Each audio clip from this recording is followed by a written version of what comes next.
getting on my own, cruising down life's big highway. I'm a cruising down the road. I ain't never turning back, 'cause I've got far to go.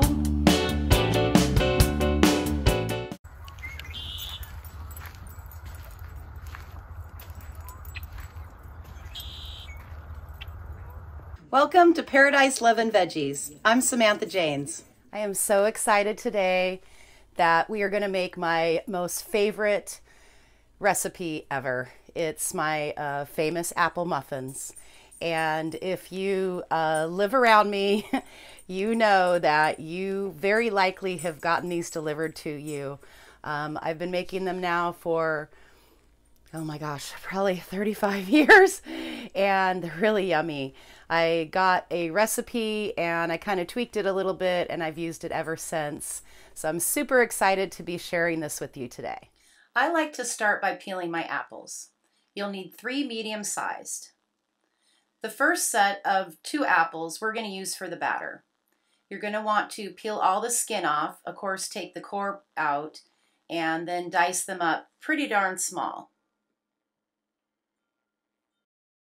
Once you get your apples all diced up, you can put them in a bowl and set them aside. The next apple we cut is going to be for the topping, or on top of the muffin. You're going to want to leave the skin on and cut these a little bit larger, because the skin is part of the appeal of how we're going to place it on top of the muffin.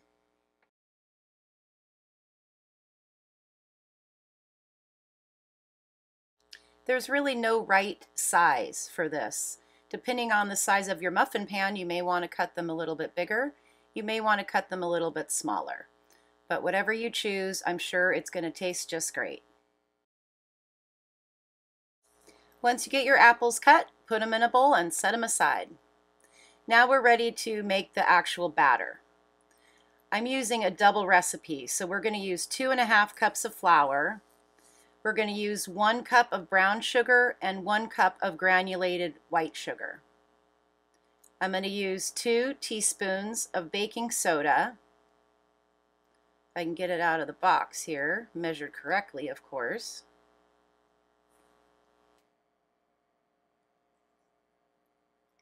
And then we're going to do a really good job of mixing this all together. I find that mixing it well to begin with really helps when you're adding the oil and the eggs.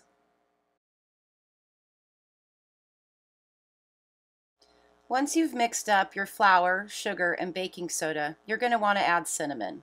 I use about 2 teaspoons, but you could certainly use more or less depending on taste.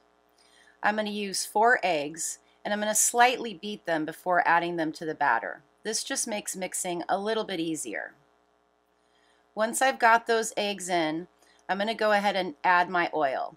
I prefer olive oil, but you could use any type of oil that you like, and the recipe will be just fine. So we're going to mix that in all really good. Really good. Once that you feel that you've gotten your batter mixed in together well enough, you can go ahead and add your peeled apples. These are the diced ones without the skin. And we're going to want to make sure that they all get worked into the batter. It just makes putting them in the muffin pan a little bit easier.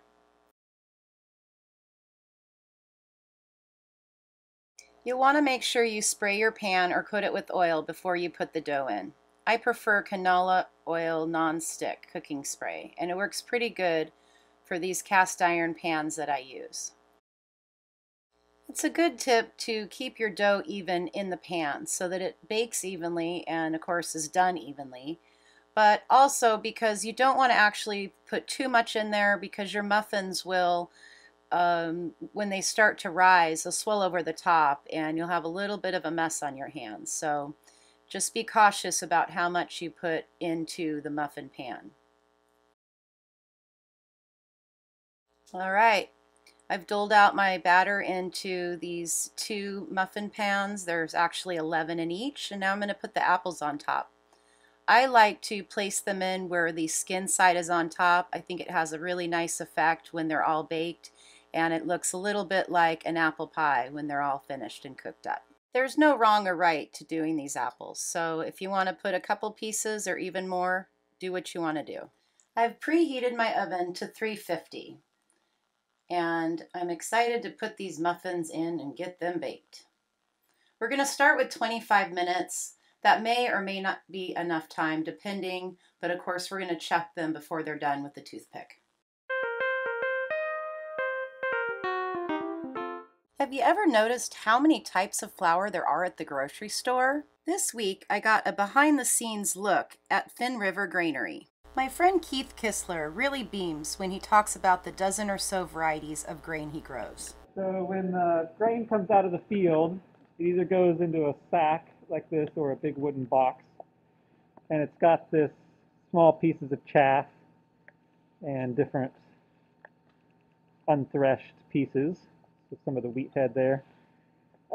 So all the grain comes into the barn, and we run it through the seed cleaner, and it's got a series of screens and a fan and a shaking motion that helps sift out all the weed seeds like mustard or wild radish and some of those pieces of chaff and straw that go through and get collected when you're harvesting it in the combine. Can we walk over and take a... Yeah. So these are the screens. There's 3 sets of these that are in the machine, and they're different sizes depending on what kind of grain you're cleaning. And they're just kind of like layered up. Yeah, they're layered in the machine. Okay. And some of the bigger chaff comes off the top screen, and the wheat falls through and lands on other screens that are much smaller. So the grain rides on top, and the dust and the weed seeds fall through those screens and come out here into these buckets. Oh. And then all the clean grain falls into this big tub. Oh my goodness. And so beautiful. This is a rye vetch. So you can see the kind of bluish colored kernels are the rye. Oh, that's beautiful. And then the vetch is that little black round seed, and that's the legume, and that's the nitrogen fixer. So that's why we use it as a cover crop. The rye provides a ton of biomass and soil protection, and the vetch fixes nitrogen and feeds the soil that way. Wow.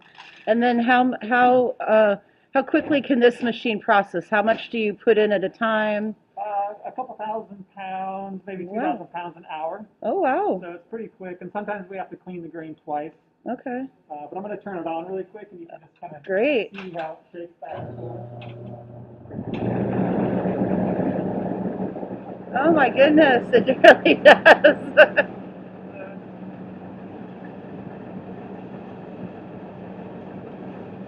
Ah.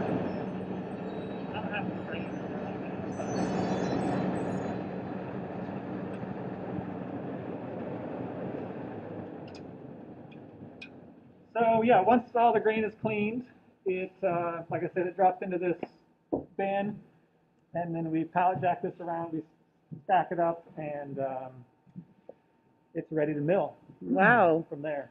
All right. So I'm excited to check out this mill. Sure. So the mill is... Real quick though, tell me about some of this, like what's this right here? So this is a hard red winter wheat. Okay. And I'll show you some of the grains actually so you can see the difference in the color. Okay. So this is hard red winter. It's a hard wheat, and it's a kind of a red color. Gosh, it's just beautiful. And it's planted in the fall, so it's a winter wheat, and will grow up to be 5 or 6 inches tall and then go dormant all winter and then start growing right away in the spring when it warms up.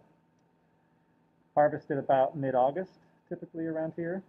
This is a medium gluten strength grain for kind of all-purpose flour. And this is about 1,000 pounds right here. 2,000 pounds. 2,000 pounds of grain. Oh my goodness. 1,930. Oh wow. Yeah.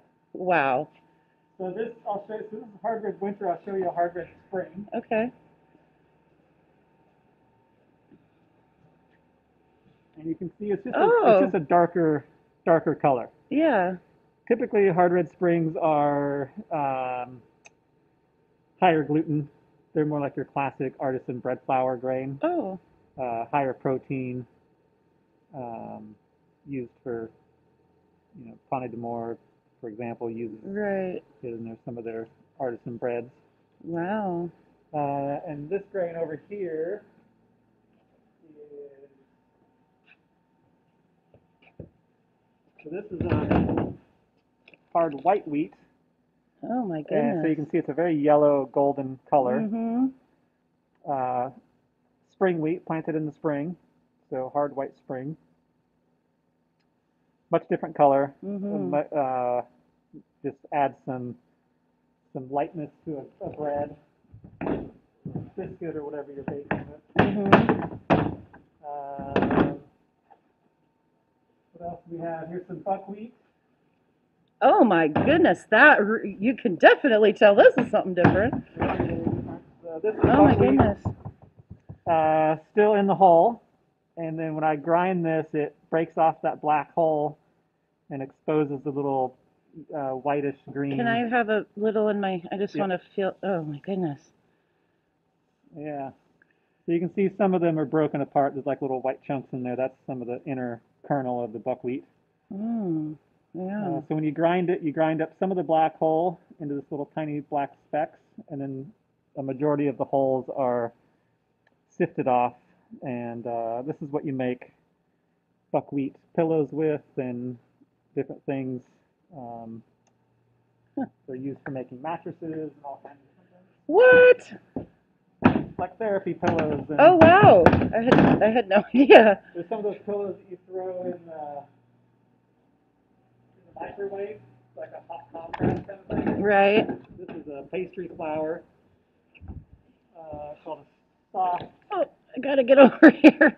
This is soft red winter wheat. So just a softer grain, Wow. used more for like a pastry flour.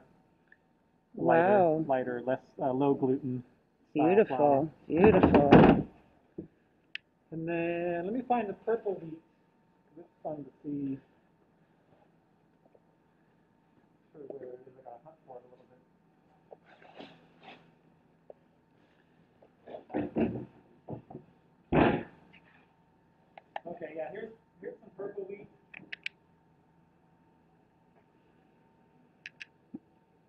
This harvested really dirty because it was harvested during the time when it was really smoky, so it was humid and it didn't thresh very well.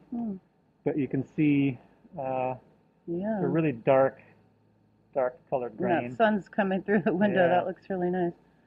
Wow. So this has not been cleaned yet. I'll run this through the seed cleaner, but you can see it didn't thresh very well in the combine, so there's lots of chaff in there. Wow. Yeah, so quite a few different grains. So I store some here, and I store some up at the barn, up the road. And I try to put as much as I can into these wooden boxes, and I'm always building more because they're really great at stabilizing the grain.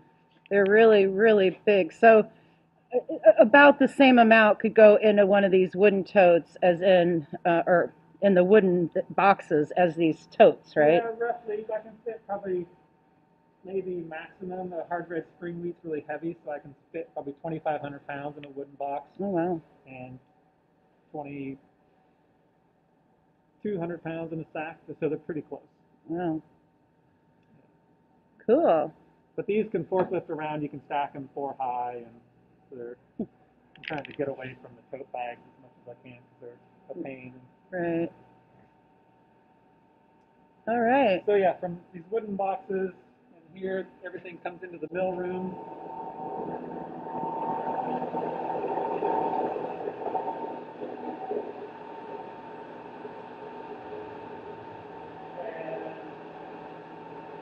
So this is a stone mill. It's a 40-inch diameter mill that was built in Vermont.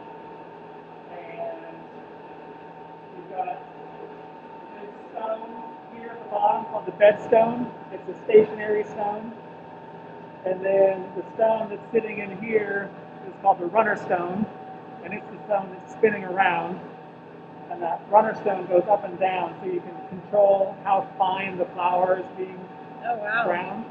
And this is the hopper up here. So that's the hopper, and then this is the speed control, so you can determine how fast you're putting the grain into the mill.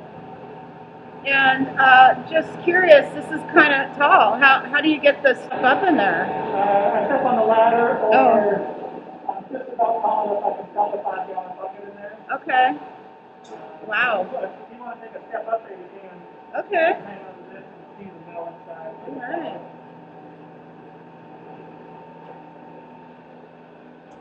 Oh, it's almost time to refill it.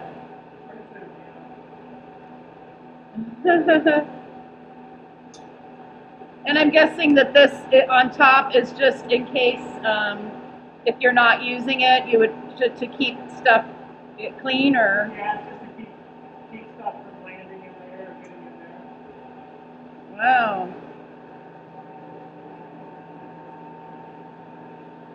So everything that goes into the middle comes out and falls into this tub. So it's a whole wheat flour that comes into here.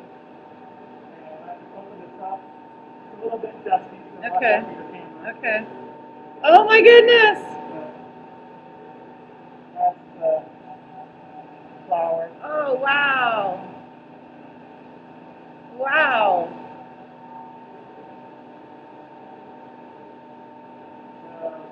So depending on the type of wheat that you're grinding, is it like a match per? I don't know how to explain it. So if you put in 5 gallons, are you getting 5 gallons of flour out? Yeah, I think of it in pounds. So if I Okay. put 100 pounds of grain in the hopper, I get 100 pounds of flour out of the mill. Okay. And this is the whole wheat side. If I want to sift it, I close this gate and open that gate, and everything runs. Oh my gosh. Everything runs through the sifter. So the really fine flour comes out here. So this is really white and fine pastry style flour, sifted flour. Oh my goodness. And then the next level of coarseness, which has got a lot more bran in it, a little more coarse. And then this is all the bigger bran flakes. Oh And wow. the third one. So sometimes people want a little bit finer flour, so they have me sift it just a little bit. Yeah, and you can see how small. Wow. So everything falls into these tubs on the bottom. And then the bran, if I'm sifting a flour, then I can bag up the bran and sell the bran just as a whole bran product or a sifted flour.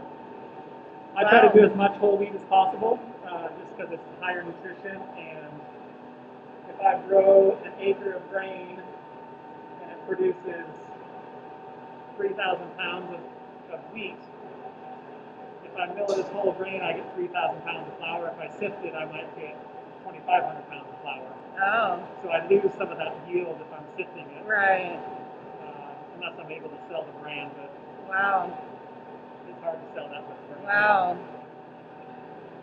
So sometimes our chickens get some of the leftovers.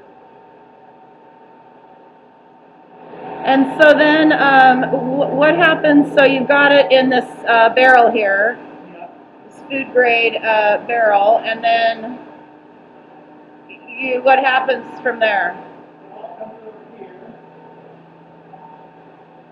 and I've got a label on it saying bread flour. Oh, look at that!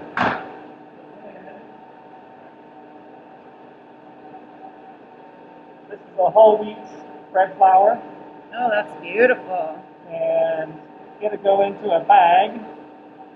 So I either have a larger 25-pound bag, or I don't have any labels that come with these bags, or a smaller 3-pound bag. Wow. Neat. Yeah. And then when the bag is full, it comes over here to the scale. Yep, let me get around here. And I've got this cool sewing machine on a spring-loaded lever.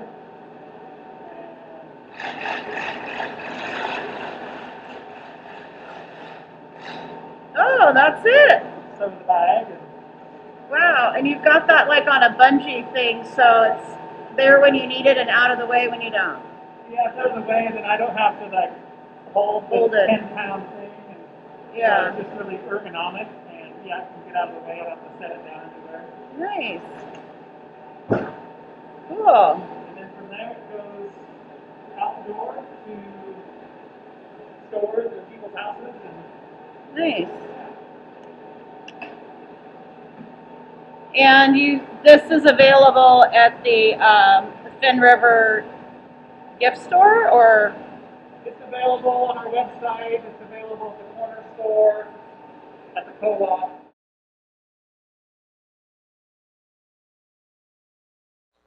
All right, let's see if these muffins are done. I'm going to check them with the toothpick. This is a really good idea, just so that you can make sure that the middle of the muffin is cooked, as this first pan was. This is the smaller tray. So you see what happens when you fill up too much? They kind of overflow on the top, although that looks delicious. Let me check this other one here. And it looks good. That one's cooked okay. It looks good. Oh, I'm excited. Both trays are done at the same time. That rarely happens, so we lucked out today. And looks like someone needs to clean her stove. Yep, or oven, I mean. Over the years of making muffins, I found that if you leave them in the muffin pan too long, they just stick and they're really hard to get out. So what I do is I take a knife and I just kind of cut around the edges to loosen them up, because as you can see, and I warned you about, if you put too much dough, they kind of stick together and things can get a little bit crazy. So I'm going to loosen these up. I really enjoyed talking to Keith about the flour mill. I had absolutely no idea that there was so many types of grain. I mean, it just really, really blew my mind. I did a little bit of research and found out that in 1906 is when they actually started bleaching flour. Nitrous oxide was actually one of the first additives adopted by American mills as a flour whitener. And at the time, that was approved by the Pure Food and Drug Act, which addressed the safety of chemical additives, which I just find really crazy. You can see I'm just using my knife to kind of scrape the bottom of the muffin pan and just kind of scoop the muffins out. So curious, in 1930, flour actually started being enriched. They had to put vitamins back in it because people were coming up with vitamin deficiencies. And actually in the early 1990s, many countries in Europe actually banned bleached flour, which is still allowed in the United States with the additives. So I thought it was really interesting to go to a local granary and talk to Keith and find all this out, because I absolutely had no idea that this was going on with flour. I hope you enjoy making these muffins as much as I do, and I know whomever you share them with are absolutely going to enjoy eating them. I'm sure going to enjoy eating mine. I hope you enjoyed today's episode.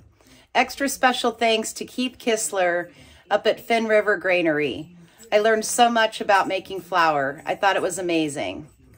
Thanks for watching Paradise Love and Veggies. I'm Samantha Janes, and we'll see you next time.